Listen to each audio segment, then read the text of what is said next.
Les contaba que mi trabajo de grado, pues justamente fue sobre el Evangelio de San Marcos, lectura del Evangelio desde dos experiencias que aparecen en Marcos, y es el descanso y el discipulado. Y en San Marcos hay como una relación entre ser discípulo de Jesús y una invitación al descanso. Esa fue, digamos, como mi tesis, ¿no? La relación entre discipulado y descanso. Todo el tiempo aparece esa relación. Jesús invita a los discípulos a seguirlo y apenas los invita a que lo sigan, los lleva al Sabbat. Sí, el Evangelio nos habla de que Jesús comienza su ministerio en un día sábado, en una celebración sabática en la sinagoga. San Marcos, por ejemplo, nos dice que Jesús invita a los discípulos a descansar después de la jornada que tienen de misión, y es el único evangelio donde aparece esa cita. Y me parece muy bonito, me pareció muy bonito como esa intuición que tuve y que fue pues mi tesis, porque nuestro tiempo es un tiempo que no descansa, ¿no? Es un tiempo donde no hay mucha posibilidad de descanso. Entonces la gente vive ajetreada. Y hay un filósofo que se llama Byung-Chul Han, es un filósofo surcoreano, que se dedicó pues como a leer todo nuestro mundo acelerado, nuestro mundo lleno de trabajo, de ocupaciones, de redes sociales, de compromisos, bueno, el mundo que ustedes y yo vivimos todo el tiempo, ¿no? Que no queda tiempo para nada, ¿no? Ni siquiera para las cosas de Dios. Uno a la gente le dice, no tengo tiempo. De hecho, me pareció muy chistoso porque ahorita con el retiro que estamos haciendo, más de 3 personas nos han dicho, si tengo muchas ganas de ir, oigan esto, y tengo mucha necesidad, pero no tengo tiempo. O sea, no tengo tiempo porque tengo un compromiso, porque tengo que trabajar. Entonces uno dice, o sea, a ver, si tiene necesidad, pues vaya donde el médico. O sea, si está enfermo, vaya donde el médico, ¿no? Pero así vivimos, es la manera como vivimos. La lógica actual es estar cansados y estar acelerados. Entonces es muy bonito porque el Evangelio según San Marcos nos dice, seguir a Jesús es hacer un camino donde el descanso tiene lugar. Es más, donde Jesús mismo se hace descanso. Por eso Mateo va a decir, vengan a mí los que están cansados y agobiados, que yo les daré descanso. Entonces el discipulado, el seguimiento de la persona de Jesús se convierte así en una experiencia de descanso, una experiencia de sabbat, ¿no? Por eso, por ahí comienza el Evangelio, diciendo que cuando Jesús llama a los discípulos, inmediatamente los introduce en un sábado, es decir, en un descanso. Solo que es un descanso distinto, ¿no? No es solamente no hacer nada, sino que el descanso que Jesús propone es una nueva manera de vivir, de asumir la vida, es una nueva lógica, ¿no? No es simplemente quedarse sin hacer nada, sino, atención a esto, sino permitir que Dios sane mi vida, permitir que Dios sane mi vida. Y por eso comienza el sábado, o sea, el discipulado comienza en día sábado, según el Evangelio de Marcos, y lo vamos a ver en algún momento. Y ese discipulado, ¿en qué consiste? En seguir a una persona, diga pues, seguir a una persona que donde quiera que entra, sana, donde quiera que llega, sana. Entonces entra en la sinagoga, libera a un endemoniado. Se va a la casa del discípulo y sana a la suegra de Pedro. Sale a la ciudad y sana a todo el que se encuentra, lo sana. Entonces, la experiencia sabática de Jesús, la experiencia, perdón, de seguimiento de Jesús, es meterse en una experiencia de descanso que significa dejar que Él sane nuestra vida. Qué bonito eso. Entonces, mi tesis fue esa, más o menos pues ahí como en síntesis, después se las compartiré un poquito más, de manera más extensa, para contarles pues en qué consistió y bueno. Y siento que tenemos mucho que aprender de ahí, ¿no? Porque Jesús nos invita a que seamos discípulos y quisiera que esa fuera como la primera enseñanza que quede grabada en el corazón. El Jesús de Marcos hace una invitación a que seamos discípulos. No basta con que simplemente aprendamos sobre Él, ¿no? Es decir, este diplomado no tiene sentido, este curso no tiene sentido si no es para ser discípulos, ¿no? O sea, el que lee a San Marcos tiene que saber que leer a Marcos es em, entrar en un compromiso de discipulado. Leer a Marcos es entrar en un compromiso de discipulado.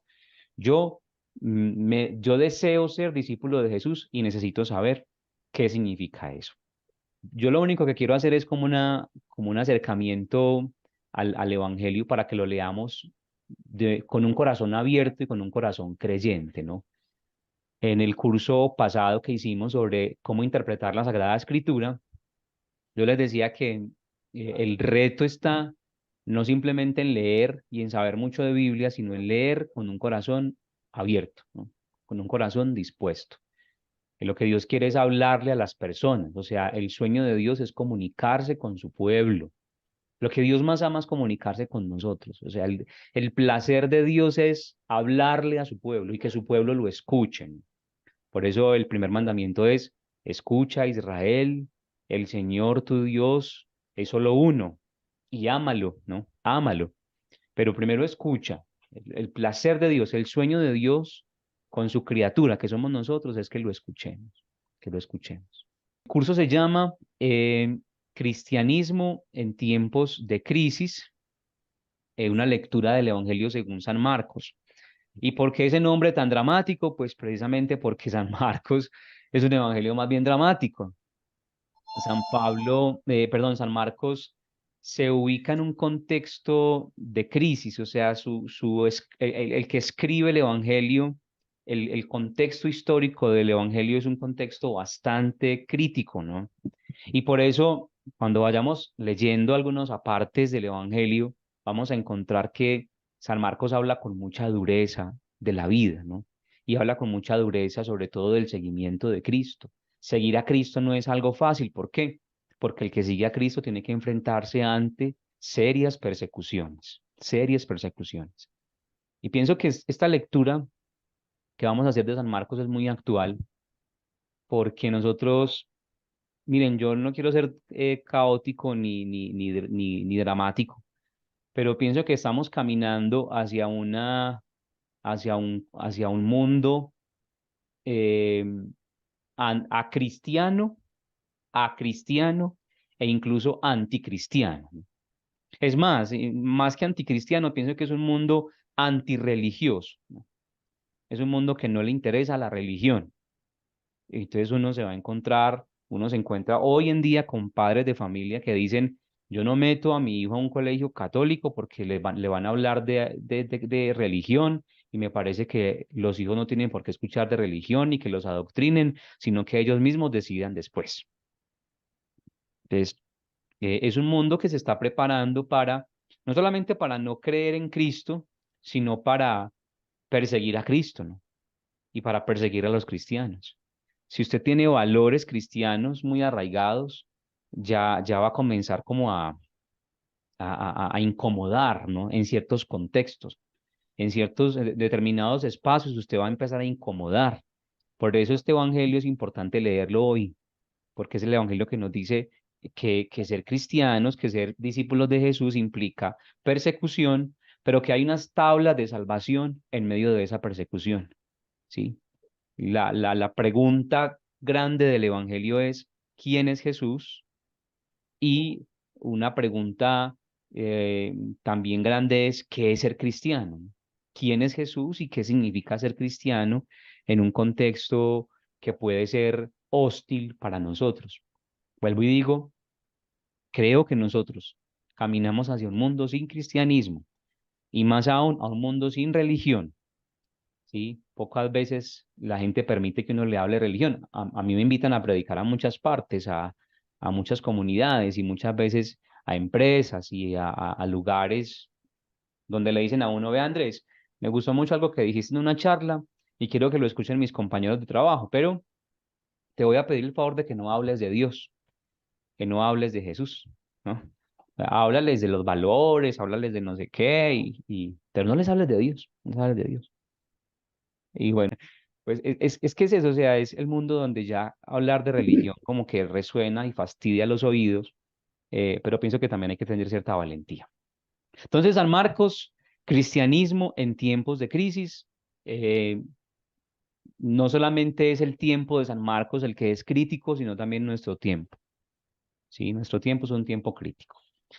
Una breve introducción quiero hacer para comenzar sobre los cuatro evangelios. Nosotros tenemos no solamente una versión del Evangelio, sino que tenemos cuatro versiones. em, y más que versiones es hablar de un evangelio, un solo evangelio que tiene cuatro caras, ¿sí? Cuatro formas, ¿no? ¿Qué significa esto? Que la experiencia de Jesús, la experiencia de la vida y el ministerio de Jesús, no se puede comprender desde una mera perspectiva, ¿no?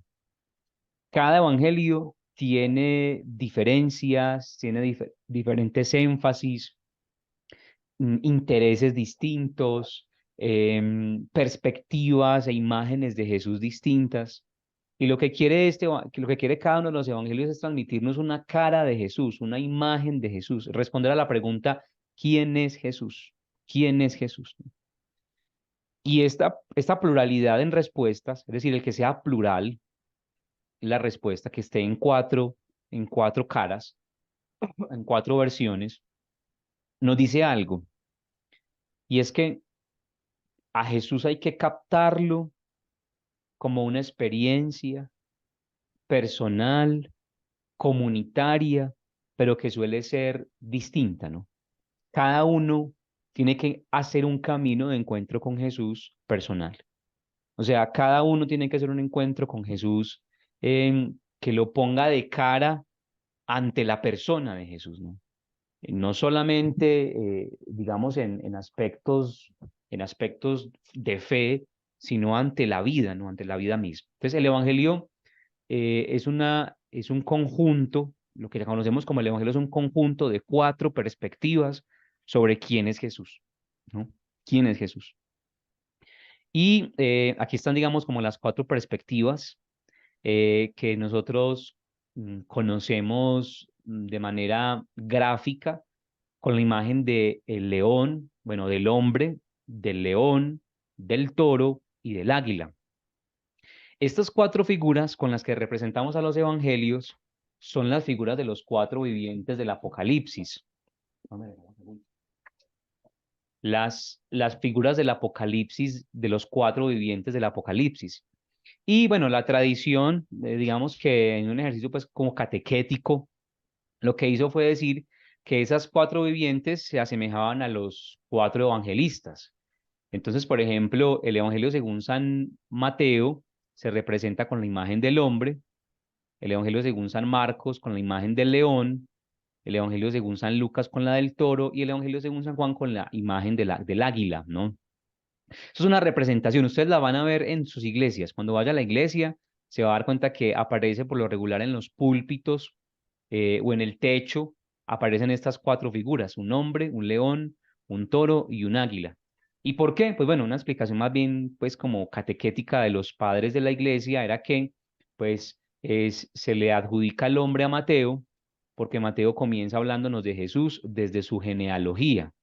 Entonces, digamos que lo que hace San Mateo es contarnos quién es Jesús, enraizándolo en la historia, en su historia, ¿sí? En la historia de sus patriarcas, de sus abuelos. Ese es primero el hombre, ¿no? Jesús como hombre. San Marcos se representa con un león, porque, bueno, San Marcos comienza su relato en el desierto, ¿no? Comienza a hablarnos del desierto. E incluso, por allá en el capítulo 1, versículo 12, creo que es que dice que Jesús estaba en el desierto y estando en el desierto, los animales del campo y las fieras le servían, ¿no? Los animales le servían. Entonces, el león es como la imagen de Marcos, precisamente por eso, porque comienza su relato allá en el desierto. San Lucas también comienza su relato y lo comienza en el templo, ¿no? Algunos dicen que se le adjudica el toro a San Lucas porque en el pesebre pues aparece la mula y el buey, ¿es cierto? Y entonces, bueno, ahí está el toro. Otros dicen que es porque en el San Lucas comienza su relato en el templo y incluso se finaliza en el templo, ¿no? Y la comunidad de, de discípulos también permanece en el templo, ¿no? Permanecen orando en el templo asiduamente. ¿Y eso qué quiere decir? Pues que allá en el templo, pues el sacrificio que se hacía era de animales, ¿no? De toros, ¿no? Y San Juan, que es el que más me gusta, es el águila, ¿no? Es la imagen del águila. ¿Por qué? Por la mirada que tiene el águila, que es una mirada aguda, ¿no? Y cuando usted lee el Evangelio según San Juan, usted se encuentra con una teología sumamente profunda, que incluso es hasta a veces difícil de comprender, porque es una mirada sobre Jesús impresionantemente aguda, ¿no? Sobre su misterio, ¿no? Comienza desde el principio, existía la palabra y Jesús es el verbo encarnado, o sea, llegar a esa teología es realmente un vuelo muy alto, ¿no? El águila tiene dos características, primero una mirada aguda y un vuelo muy alto, es de las aves que más alto vuela. Entonces, por eso a San Juan se le identifica con la imagen del águila. Esto, digamos, como para poner en contexto un poco de los evangelios. ¿Cómo se escribieron los evangelios? Antes de entrar en San Marcos, me parece importante que digamos una palabra sobre cómo se escriben los evangelios. Nosotros hacemos una lectura de fe del evangelio, pero pienso que es importante saber cuál es el origen y de qué manera se componen los evangelios. Entonces, vamos a leer para esto un texto que nos ilumina un poco sobre esto, que es el Evangelio según San Lucas. Lucas capítulo 1. Los invito a que busquen, por favor, Lucas 1:1. Lucas capítulo 1, versículo 1. Algunas personas han hecho empeño por ordenar una narración de los acontecimientos que se han cumplido entre nosotros, tal como nos han sido transmitidos por aquellos que fueron los primeros testigos y que después se hicieron servidores de la palabra. Después de haber investigado cuidadosamente todo desde el principio, también a mí me ha parecido bueno escribir un relato ordenado para ti, ilustre Teófilo. ¿Sigo? Muy bien, no solamente hasta ahí. Palabra de Dios. Lo que nos dice San Lucas es que entre nosotros pasaron un montón de acontecimientos y de cosas, ¿no? Y eso nos habla del proceso de escritura de un evangelio y el proceso de escritura de la mayoría de los libros de la Biblia, ¿no? ¿Cómo se escribe un libro de la Biblia? ¿Cómo se escribieron? De la siguiente manera. Primero hubo un hecho, ¿sí? Las cosas que pasaron entre nosotros, que en este caso, en el caso de los evangelios, es un acontecimiento de la vida de Jesús. Entonces, ¿qué pasó con esto? Que cada hecho, cada acontecimiento, cada momento de la vida de Jesús quedó muy grabado en la mente de quienes lo vivieron, de quienes estaban acompañando a Jesús, digamos, en su ministerio, que San Lucas los llama los testigos, ¿no? Entonces, no solamente es el hecho, sino que hay unos testigos y unos predicadores de la palabra, como lo llama Lucas también, que se dedicaron a hacer que esos hechos se conocieran. Entonces, en principio, lo que hacía la predicación, ¿en qué consistía? La predicación consistía en que yo iba a una comunidad, o sea, yo, Andrés, estuve con Jesús, lo vi predicar, lo escuché predicar, lo vi hacer milagros, y entonces yo iba eh, anunciándole o contándole a todo el mundo lo que Jesús hizo y enseñó, ¿no? Y esa era la predicación, contar la historia, ¿no? Contar el testimonio de mi experiencia con Jesús y contar esos hechos, ¿no? Entonces, en principio, digamos que la evangelización consistió en transmitir una experiencia que todos habíamos vivido, que fue transformadora para nosotros y que incluso cambió nuestra vida y nos sanó y nos salvó, ¿no? Y fue el encuentro con Jesús. Eso se llamó la tradición oral, ¿no? Entonces, primero hubo un acontecimiento, luego hubo una cosa que se llamó la tradición oral, que quienes la conservaron, los que habían sido testigos de la vida de Jesús. En el caso, por ejemplo, del Antiguo Testamento, también se habla, digamos, en algunos estudiosos hablan de este mismo proceso, solo que con algunos añadidos, ¿no? Y con algunos elementos un poquito más técnicos. Pero ya está, ¿no? Pero es que, Ella dice que ya le aparece el cuadro, pero que le falta como que le den ingreso. pero yo puse la sala abierta. Entonces, los testigos Bueno, entonces en el Antiguo Testamento, estaba diciendo, en el Antiguo Testamento, ¿cómo era el proceso? El proceso era que hubo un acontecimiento, hubo un hecho, ¿no? Por ejemplo, la salida de Egipto del pueblo de Israel, ¿no? Ese es el acontecimiento. Y también hubo una tradición oral. Entonces lo que hacían los que conservaban la tradición era contar los hechos, ¿no? Se iban contando de generación en generación lo que sucedía, ¿no? Lo que sucedió. Y cuando uno cuenta un hecho, uno también está interpretando ese hecho, que es una cosa muy bonita, ¿no? Cuando uno cuenta un hecho, está interpretando ese hecho. Y hago aquí incluso un paréntesis. Cuando a usted lo inviten a contar el testimonio, sepa que contar el testimonio implica también que usted interprete sus hechos, sus acontecimientos. A veces la gente se queda a medias con el tema del testimonio porque cuentan un montón de anécdotas y un montón de cosas que me pasaron y yo fui muy de malas, a mí me fue muy mal y eso lloran y lo que sea, pero no interpretan ese acontecimiento. O sea, el testigo necesita aprender a interpretar también esos acontecimientos. ¿Y a interpretarlos cómo? A la luz de Dios, ¿no? Yo viví esto y Dios me permitió vivir esto otro, ¿no? O sea, yo viví esa situación porque Dios lo quiso, porque Dios lo permitió, o porque esa situación me llevó a una experiencia de salvación, ¿no? Digamos que eso es como lo bonito de cuando alguien cuenta un testimonio, ¿no?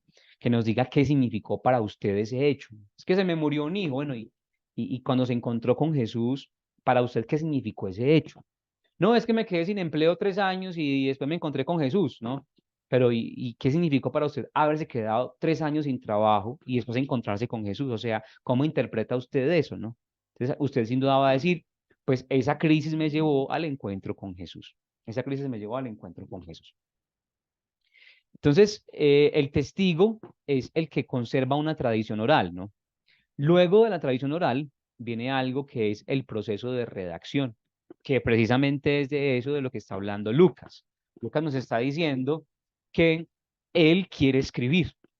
No solamente basta con los hechos, sino que además de eso quiere escribir las cosas que han pasado entre nosotros, las quiere poner por escrito. Eso se llama proceso de redacción. ¿Por qué estamos hablando de esto? Porque estamos intentando responder a esta pregunta: ¿cómo se escribe un evangelio? Porque también así se escribió Marcos. Entonces, desde aquí hay que decir una cosa: San Marcos es el primer evangelio que se escribió. El primer evangelio que se escribió. Tenemos 4 versiones, 3 de ellas se parecen mucho. San Marcos es el primero que se escribió. ¿Y qué significa eso? Que San Marcos también pasó por este proceso. Hubo un hecho, un acontecimiento, hubo unos testigos que conservaron la tradición oral y luego San Marcos se sentó a escribir todas esas tradiciones que ya existían y que se habían conservado de manera oral. Les presento aquí, en este momento, un pequeño boceto.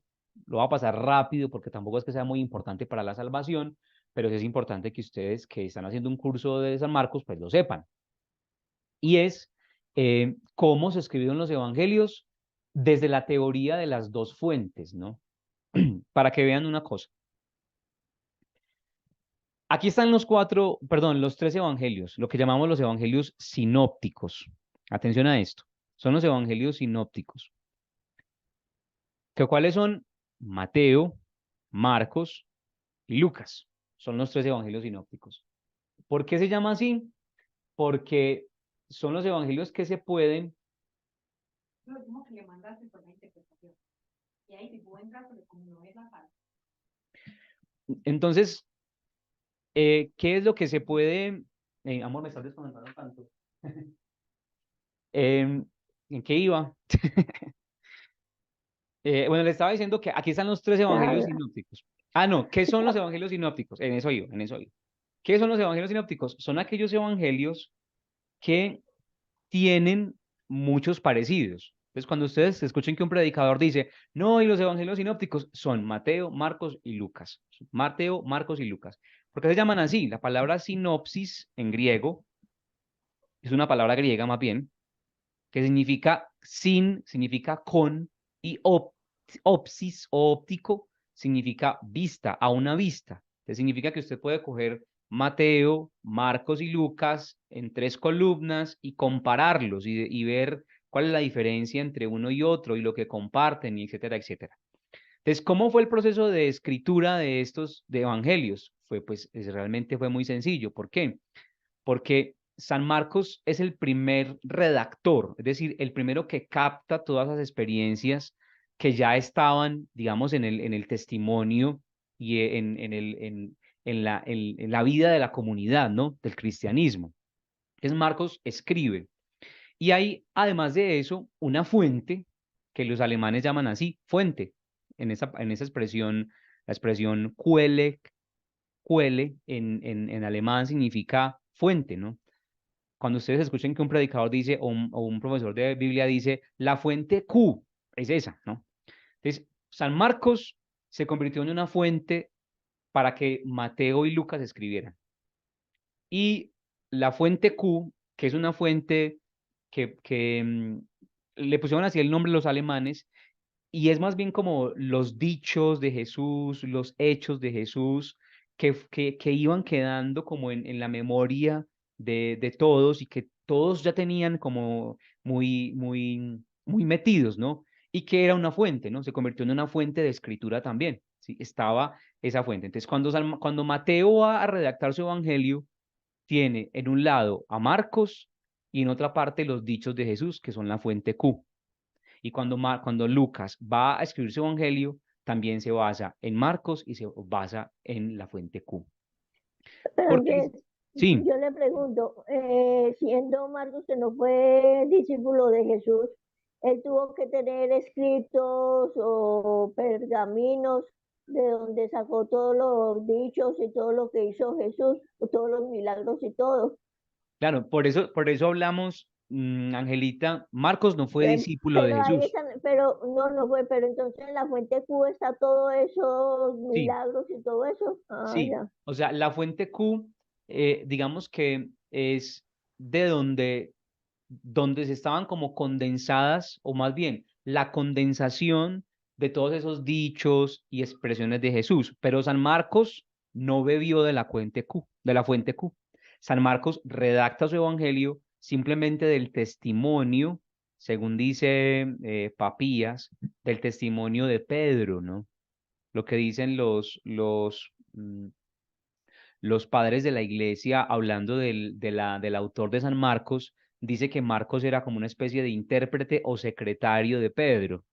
Entonces, detrás del Evangelio de Marcos está también Pedro, pero eso se pone mucho en cuestión, se pone mucho en entredicho, sobre todo ahorita, porque resulta que pues también hay muchos elementos de la predicación de San Pablo en Marcos. Cuando uno lee San Marcos se da cuenta que también ahí está la predicación de Pablo, ¿no? Entonces uno dice, pero bueno, al fin, ¿de dónde? Pero bueno, el caso es que cuando San Marcos escribe, ¿qué tiene San Marcos? El testimonio de la comunidad de discípulos oculares, el testimonio. Entonces, San Marcos lo que escribe, lo escribe desde el testimonio de aquellos que vivieron con Jesús. Y es un evangelio que se escribe por allá alrededor del año 65, ¿no? Cuando ya los discípulos, los testigos oculares comenzaron a morirse, ¿no? Y la preocupación también de Marcos, según dicen algunos escritores, es, bueno, y se están muriendo los testigos oculares, y entonces, ¿qué vamos a hacer? O sea, ahora qué vamos a hacer si ya no tenemos quien nos comparta el testimonio de la vida de Jesús de manera directa, ¿no? Tenemos que escribir algo, ¿no? Algunos estudiosos dicen que también esa fue como la preocupación del autor sagrado y lo que lo motivó a escribir este evangelio. Entonces, Marcos es una fuente, la fuente de Mateo y de Lucas. ¿Y de dónde escribe Marcos? Del testimonio de los discípulos, de los que conocieron a Jesús, de los que estaban cerca de Jesús y que caminaron incluso con él en toda su vida.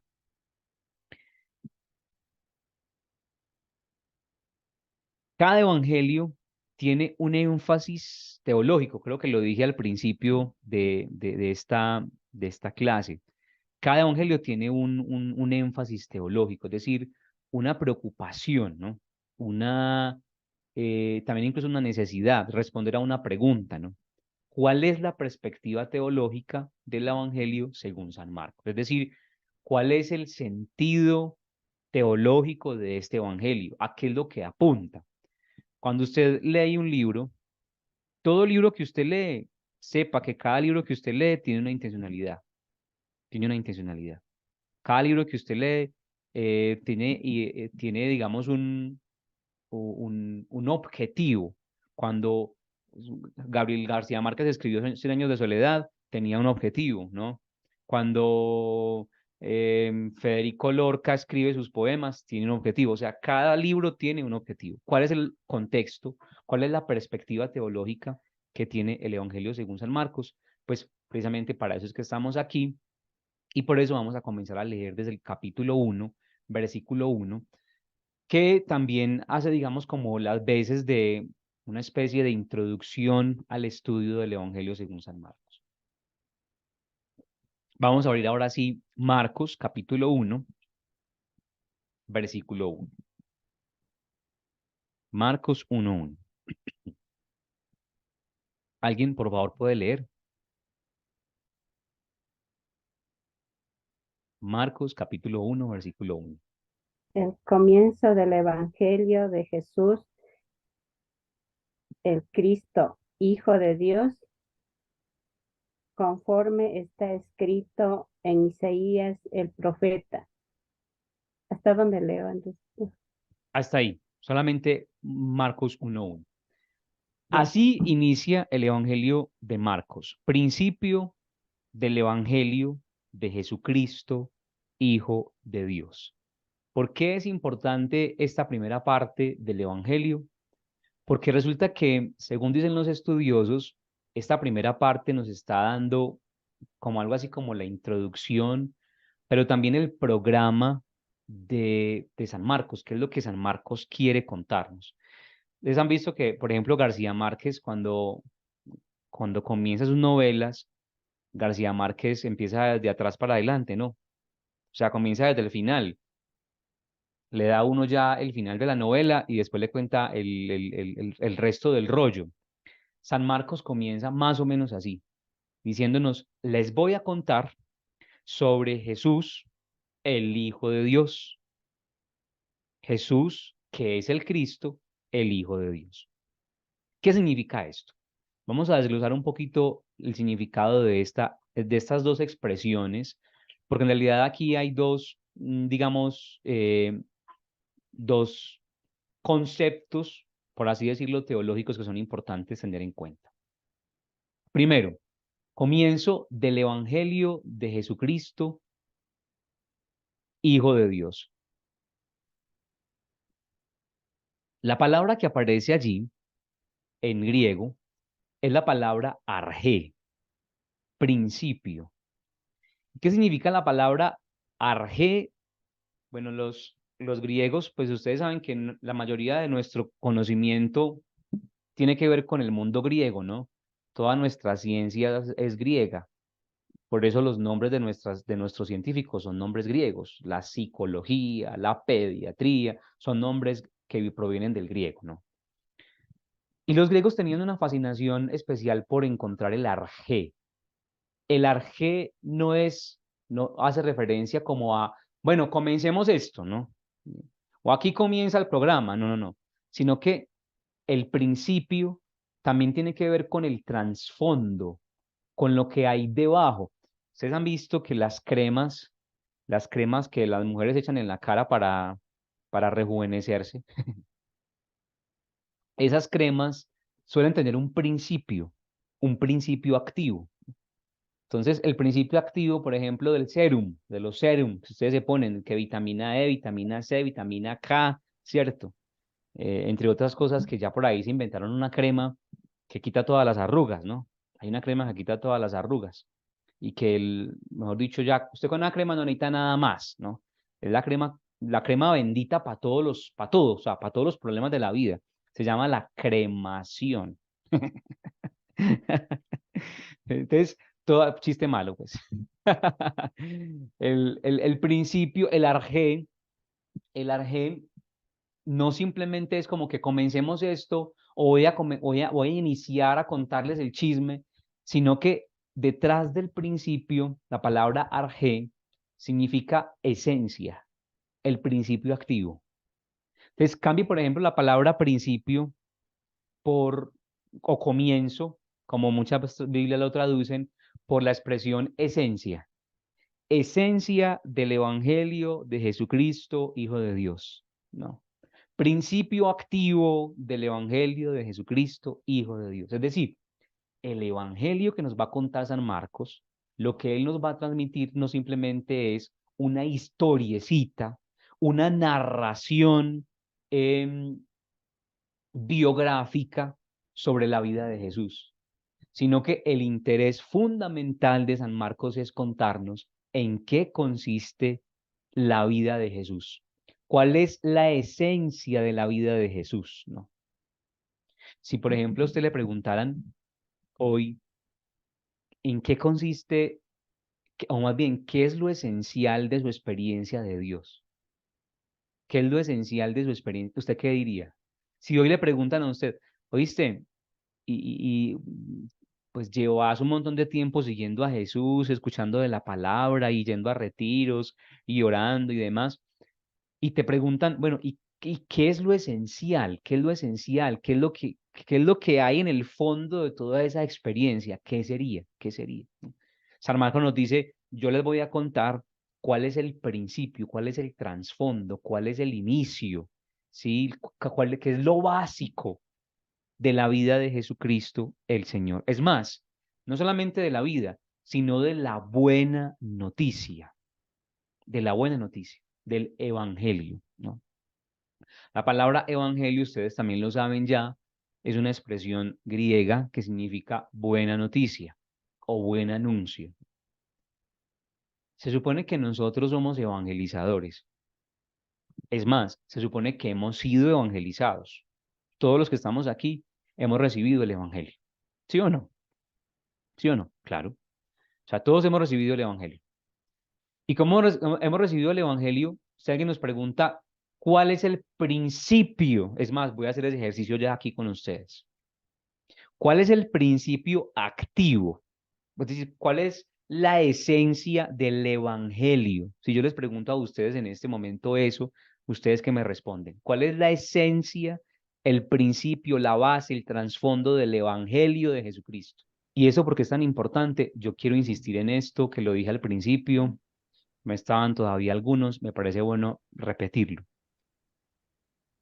Eso es importante porque yo siento, perdonen que lo diga, pero siento que nuestra identidad como cristianos se está perdiendo. O sea, estamos perdiendo identidad como cristianos, perdemos identidad, porque no sabemos en qué consiste realmente el cristianismo, qué consiste la fe en Jesucristo. Entonces la gente se llena de un montón de cosas. Y uno ve a la gente peleando por cuestiones tradicionales, por cuestiones de forma, y pelean los unos con los otros, y se critican los unos a los otros, y el movimiento de acá habla del movimiento de allá, y siento que a la raíz de todos esos problemas que tenemos dentro de la iglesia y dentro del cristianismo y en el mundo, ¿no? La iglesia católica, el cristianismo como fenómeno más grande y el mundo como fenómeno aún más grande, los problemas radican en que nosotros hemos perdido la identidad como cristianos. O sea, hemos perdido de nuestro centro a la persona de Jesucristo. Y por eso San Marcos nos da dos claves para iniciar. Esencia del Evangelio, principio del Evangelio, fundamento del Evangelio. ¿De quién? De Jesucristo, o más bien de Jesús el Cristo. ¿Sí? Las que tengan de pronto en sus traducciones la palabra Jesucristo, corríjanle por favor ahí al ladito y escriban Jesús, el Cristo, el Hijo de Dios. ¿Sí? Porque lo que dice el texto es esto, Jesús, el Cristo, el Hijo de Dios. Mi traducción dice Jesucristo, pero me parece importante separar las dos cosas porque es distinto Jesús de Cristo. ¿Cómo? ¿Es distinto qué? Jesús de Cristo. Son distintos. Jesús es el nombre propio Yeshua en hebreo, el nombre propio del Mesías, del Salvador. Pero la palabra Cristo, ¿qué es lo que significa la palabra Cristo? Ungido. Ungido. Y en hebreo se dice, Jesús. no, Mesías. Ujú. Recuerden, Mesías. Entonces, Cristo, Mesías, ungido, es lo mismo. Decir Cristo, decir Mesías, decir ungido es lo mismo. ¿Y por qué es importante esto? Porque San Marcos, lo primero que nos dice, el Evangelio según San Marcos nos dice, lo primero que nos dice es esto. Vamos a hablar de lo que fundamenta el Evangelio, y lo que fundamenta el Evangelio en principio es Jesús, pero Jesús como Mesías y Jesús como Hijo de Dios, las dos grandes etapas del Evangelio. Si pudiéramos dividir el Evangelio en dos partes, habría que dividirlo de esta manera. Una primera parte nos habla de Jesús como el Mesías. ¿Qué significa eso? Como el ungido de Dios. ¿Qué significa eso? Como el Salvador que Dios ha enviado. ¿Qué significa eso? Como la salvación para el mundo, ¿no? Y en la segunda etapa, San Marcos nos habla del Hijo de Dios. ¿Qué significa que Jesús es el Hijo de Dios? Son dos grandes etapas. Para hacer como la lectura que propusimos al principio. ¿Qué significa esto entonces sobre nuestra identidad como cristianos? Miren lo que estoy diciendo. ¿Qué es ser cristiano? Ser cristiano, miren de dónde viene la palabra cristiano, de Cristo. Ser cristiano significa ser ungidos. O sea, el cristiano es un ungido. ¿Y ungido por quién? Por el Espíritu del Hijo de Dios. En eso consiste el cristianismo, ¿no? O sea, a la base de nuestra fe como cristianos está Jesús en su identidad humana, pero también en su identidad divina como Mesías y como Hijo de Dios.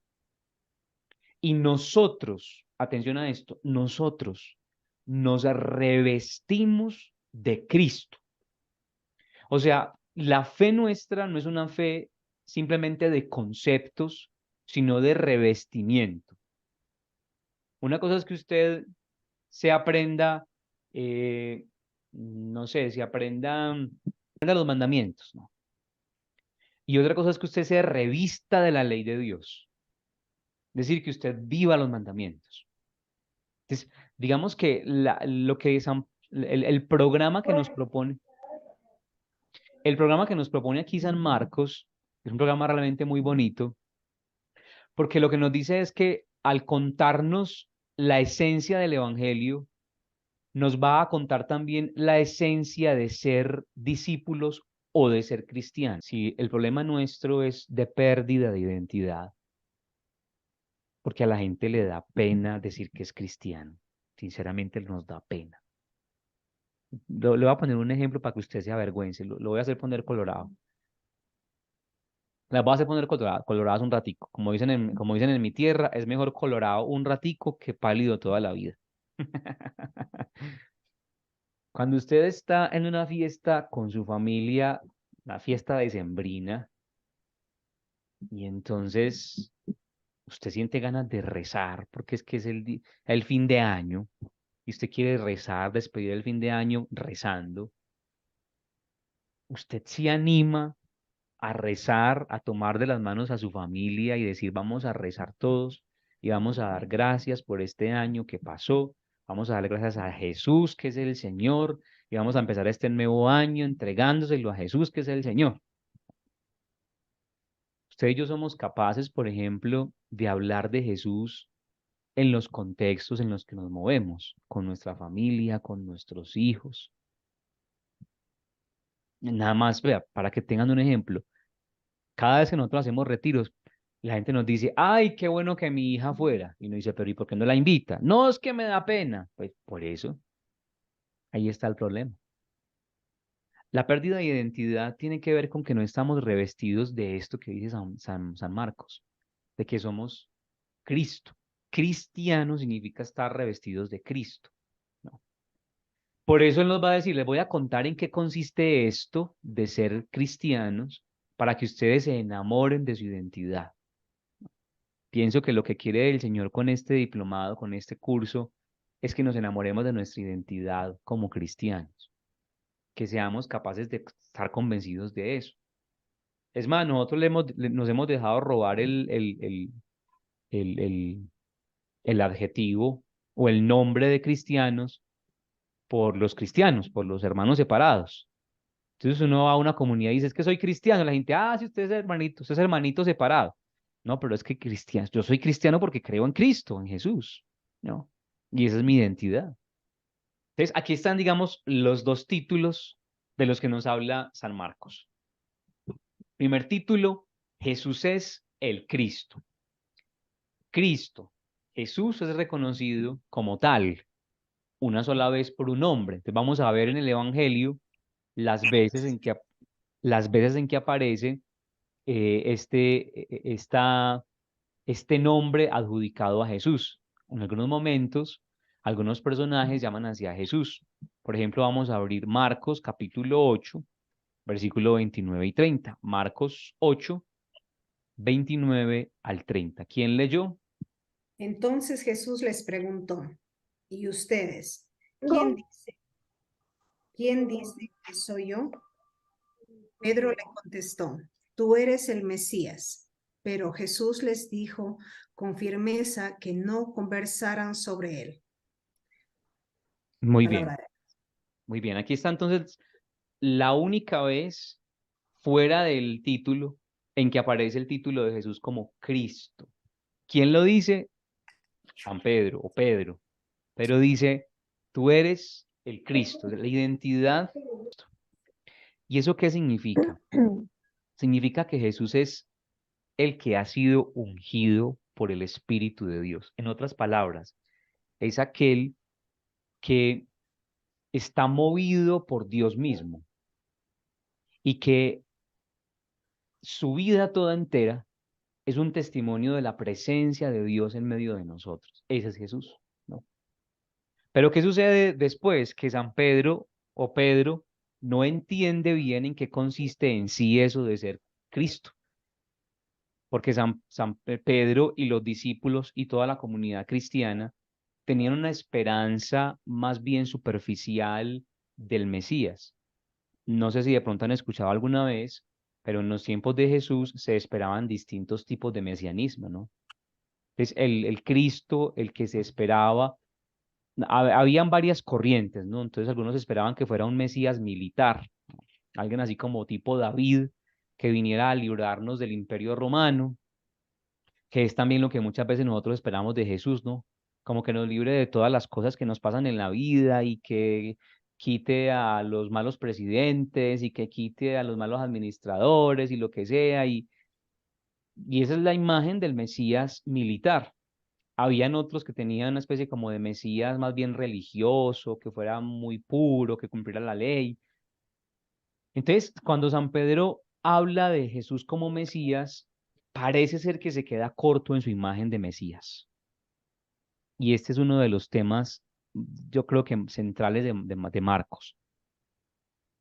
Si Jesús es el Cristo, si Jesús es Cristo, es decir, el Mesías, el enviado, el Salvador, nuestra esperanza, ¿eso qué significa? Y es una pregunta que va a estar resonando durante todo el Evangelio. ¿Qué significa que Jesús sea el Salvador y el Mesías?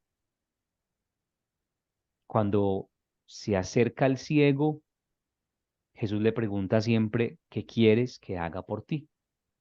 Cuando se acerca el leproso, por allá en los primeros capítulos, el capítulo 2, si no estoy mal, se acerca el hombre leproso, capítulo 2, versículo 40. Vino a él un leproso y poniéndose de rodillas le suplicaba diciendo, si quieres puedes curarme. Y movido a compasión, extendió la mano y le dijo, quiero, queda limpio. Detrás de esa intención de Marcos, la intención que hay detrás de este relato es, ¿qué es lo que quiere Jesús? ¿Qué es lo que hace Jesús? ¿Quién es realmente Jesús? ¿Qué significa que sea el Cristo? Incluso podríamos poner una tarea ya y decir y preguntarles a ustedes, a cada una de ustedes, para usted, ¿qué significa que Jesús sea el Cristo? En su vida personal, en sus dramas personales, ¿qué significa que Jesús sea Cristo? Y usted me dice, no, es que para mí significa que Jesús me quite esta enfermedad, que Jesús me dé plata, que Jesús arregle el matrimonio de mi hijo, que Jesús sane a mi mamá, que Jesús ayude a mi marido, que Jesús se lleve a mi marido, no sé, cualquier cosa, pero para usted, ¿qué significa que Jesús sea el Mesías? ¿No? Pedro, por ejemplo, no lo entendió. Y Pedro, ¿qué es lo que dice? Tú eres el Mesías, el Hijo de Dios. Y Jesús lo admira, le dice, vea, qué maravilla, Pedro, no sé qué. Y al versículo siguiente, Pedro le dice al Señor, empieza a regañar a Jesús. Y Jesús lo trata de Satanás. Satanás. Jesús le dice, apártate de mí, Satanás, porque tus pensamientos no son como los de Dios. Es decir, Pedro aún no entiende en qué consiste el mesianismo de Jesús. No lo tiene claro. Y el segundo título que aparece al inicio, bueno, un último detalle, y eso lo vamos a ver con más detalle dentro de 8 días, y es que al final, en el capítulo 14, versículos 61-62, aparece de nuevo el título, 14:62. Dice, él callaba y no respondía nada. De nuevo, el sumo sacerdote le preguntó y le dice, ¿eres tú el Cristo, el Hijo del bendito? Jesús dijo, yo soy. Y verás al Hijo del Hombre sentado a la derecha del poder y venir sobre las nubes del cielo. Es la segunda vez que aparece el tema del Cristo. ¿Qué significa el Cristo? Y eso es bellísimo porque es de los labios de Jesús. Sí soy el Cristo y verán al Hijo del Hombre venir con poder. ¿En qué consiste el poder de Jesús? ¿Cuál es el poder de Jesús? Eso es lo que aparece en todo el Evangelio. El poder de Jesús consiste en su amor salvador. Su amor salvador. Cuando usted se imagina, cuando usted piensa, vendrá sobre las nubes con poder, ¿qué se imagina? A un man así todo grande, lleno de espadas y de ángeles, guerreros que van a acabar contra todos los políticos corruptos y contra toda la enfermedad del mundo. Uno se imagina eso, no. Verán al Hijo del Hombre descender con poder. ¿Cuál es el poder del Hijo del Hombre? El amor. Su amor. Es lo único que tiene Dios, su amor. Y el segundo título, ya con eso terminamos la clase de hoy, que presenta San Marcos al inicio de su evangelio es que es el Hijo de Dios. Este título está revelado como tal por Dios, por ejemplo, en el bautismo. Dios se aparece en la nube y dice, este es mi Hijo amado, ¿no?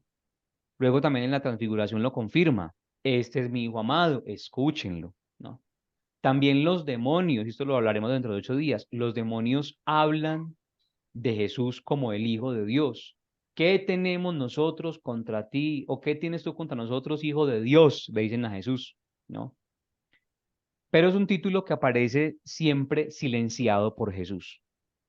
Cuando algún demonio dice, tú eres el Hijo de Dios, Jesús les dice, cállate y sal fuera, ¿no?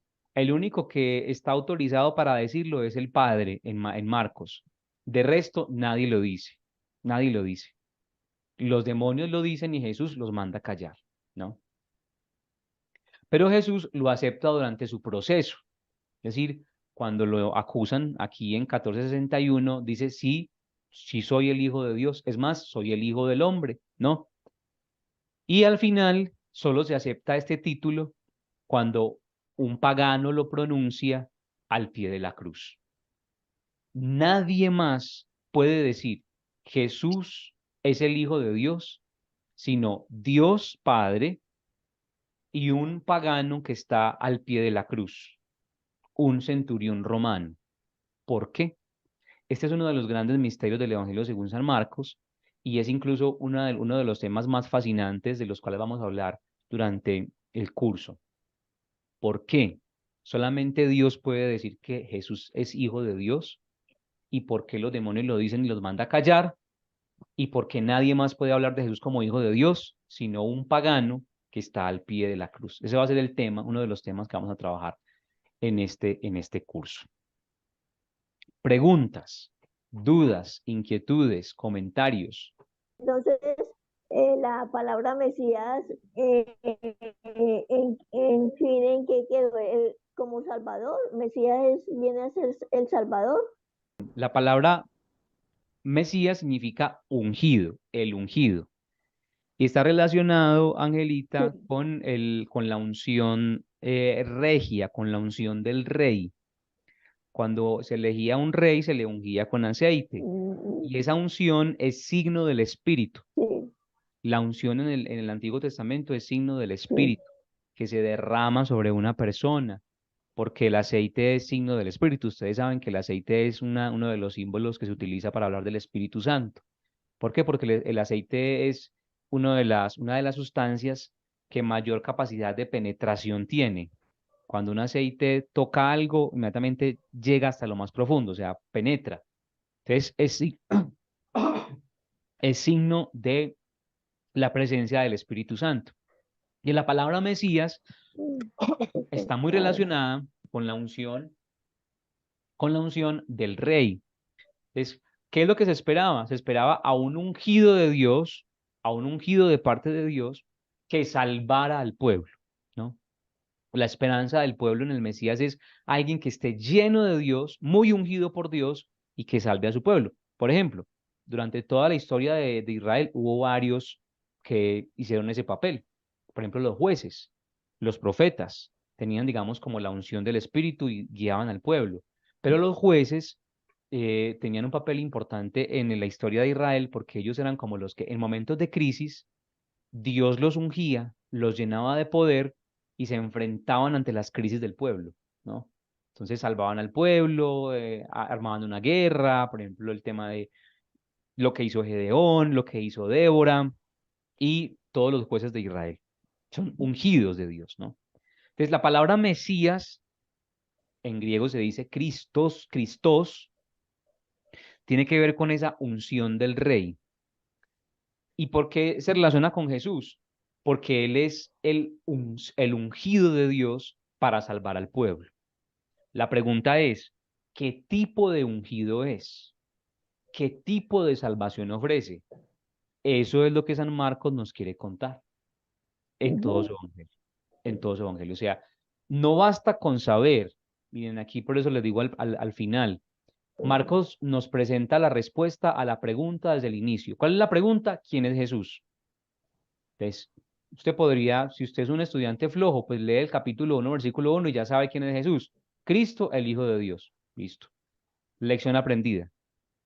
E incluso los mismos demonios sabrían eso. Los demonios sabrían eso. Y le dicen, tú eres el Cristo, el Hijo de Dios. Los demonios le dicen eso a Jesús. Y lo gritan. Y Jesús los hace callar. ¿Por qué los hace callar? Una respuesta rápida antes de que entremos a profundizar en ese tema.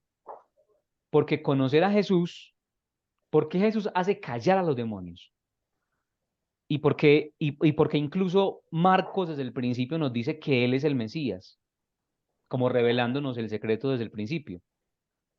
Porque San Marcos sabe que conocer a Jesús, San Marcos sabe que conocer a Jesús no se trata simplemente de saber su nombre o de conocer sus apelativos, de conocer qué es el Mesías, qué es el Cristo, qué es el Hijo de Dios, sino que consiste en hacer un camino con Él.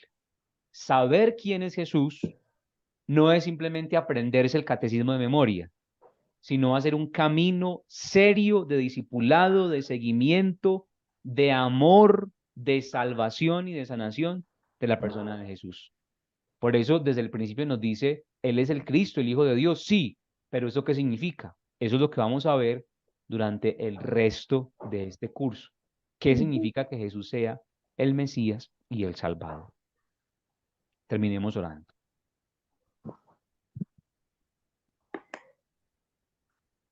Amado Dios, queremos darte gracias por tu palabra. Y queremos, Señor Padre del cielo, darte gracias por tu Hijo Jesucristo. Él es tu Hijo y es el Cristo. Yo quisiera saber, Padre, qué significa que sea Cristo, que sea ungido y que sea Hijo de Dios para mí. ¿Qué tiene que ver conmigo el hecho de que Jesús, aquel a quien sigo, a quien sirvo y a quien amo, sea el Hijo de Dios? Padre del cielo, revélame a Jesús como Hijo de Dios, como Hijo tuyo. Padre Santo, revélame a Jesús como mi Salvador, como Mesías, como Cristo, como el enviado, como mi esperanza. Que yo pueda, en medio de mis luchas, en medio de mis afanes, en medio de lo que no entiendo en mi vida, aferrarme a Jesús como mi salvación. Padre del cielo, me entrego a ti. Yo te suplico que me des la gracia de conocer a Jesucristo, a tu Hijo, y de conocerlo como mi salvación, de conocerlo como tu Hijo y de reconocerlo como mi Señor. Te lo pido, Padre del cielo, en el nombre poderoso de tu Hijo Jesucristo, nuestro Señor y Salvador. Amén. Gloria al Padre, y al Hijo, y al Espíritu Santo, como era en el principio, ahora y siempre, por los siglos de los siglos. Por los siglos.